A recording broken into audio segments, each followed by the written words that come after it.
Yeah, hi, hello everyone. This is Shanmugaraj. Welcome to my channel. One of the aims of this channel is to build a global knowledge sharing platform in the domains of leadership, agile, and project management. You can join me and help me with that either by subscribing to this channel or sharing my videos to your friends. Right? So, having said that, let us get into today's video. Uh, Currently, we're discussing some of the leadership ideas from MIT Sloan School of Management. Today's topic is 6 ways to nurture IT leadership talent. This particular article, 6 ways to nurture IT leadership talent, was published this month, 13th. Why does it matter? Organizations need to be more strategic and creative about how they find, develop, and retain IT leaders. So in the age when digital capabilities can make or break business, right? So tech talent is in high demand and short supply. So skill sets are changing at a fevered pace, making it harder to retain a seasoned bench of talent. So according to IDC research, more than 90% of the organizations worldwide will be impacted on some level by a shortage of skilled IT workers by 2026, right? So amounting to an estimated of 5.5 trillion in losses spurred by product delays and lost business, right? So while technical knowledge about artificial intelligence, IT operations, and cloud top the list of desired competencies, and IDS research also pointed to digital business, human interaction, and leadership as areas where companies are desperately trying to fill in the gaps, right? So organization need to be more strategic and creative about how they find, develop, and retain IT developers, IT leaders, right? So according to Melissa Swift, who is the Vice President of Workforce and Organizational Change at Capgemini, Invent, and author of Work Here Now, Think Like Human and Build a Powerhouse Workspace. Right? So we're going to this particular article is excerpt of a panel discussion happened in 2024 MIT Sloan CIO Symposium. Right? So along with Swift and other IT experts, they have shared 6 ways companies can foster future leaders and improve the talent development and retention. The first solution being discussed is pay attention to what motivates employees, right? So a high salary may not be a sole aspiration for many beginning tech leaders, right? Younger generations value meaningful collaboration opportunities that expose them to interesting work and the ability to work with the latest technologies, right? So the younger generation are much more keen to building their skill set more broadly. They want to be in a role where they can expand their horizons, right? The second option is emphasize resiliency with an equal dose of empathy.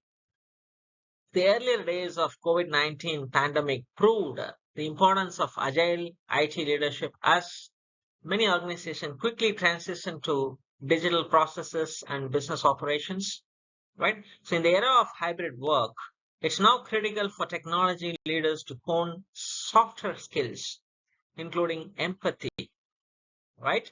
In a hybrid or remote work environment, building a culture that creates touch points so employees feel connected and supported is really important. The third option could be don't micromanage, give up and coming leaders their space. Right? So one of the most important attributes of a great leader is giving others the space to grow. Right? So while aspiring IT leaders will make mistakes, it is important for them to be tested along the way. Right? So it's a belief that in the umbrella model of leadership, we have to expose people to some range so that they can grow and develop. It calls for not being a business helicopter parent, right? The fourth solution could be instill confidence so IT leaders are comfortable with not knowing everything.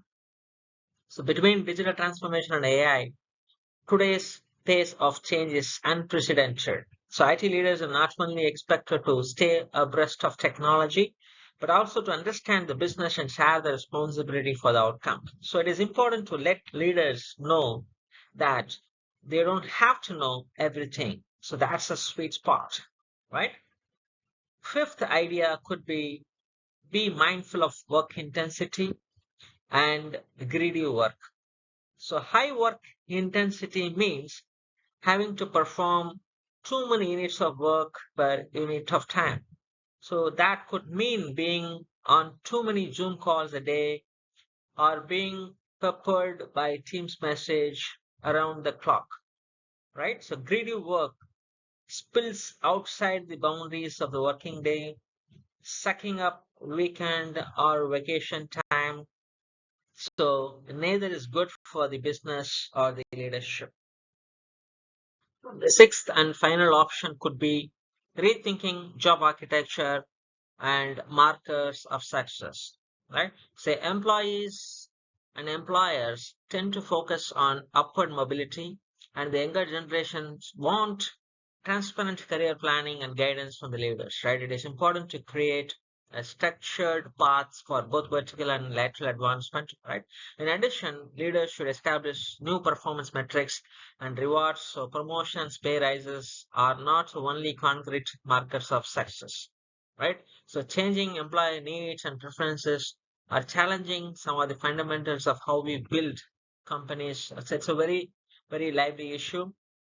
So being an IT leader to make accommodations for asynchronous work and to hone skills in communication and listening and building empathy is very important, right? So with some creativity and a little old-fashioned leadership and not making everyone work at exactly the same moment. So we might have a formula for success. So with this, we'll come to the conclusion of this video. Hope you guys got a better understanding how to go about, in current digital scenarios, how to retain an IT talent, how to groom IT leadership talents, right, in your organization. So we talked about 6 ways of nurturing the talent, right? It's not about micromanaging it, building a right career path, and getting the empathy. So these are some of the ideas we can think of in your scenarios, right? So now you tell me, which are the things you guys are already practicing in your company or you are planning to do that in future, right? It will be helpful. Put your comments in the comment section so that we can have a healthy conversation, right? So with that, I'm signing off. See you in next video.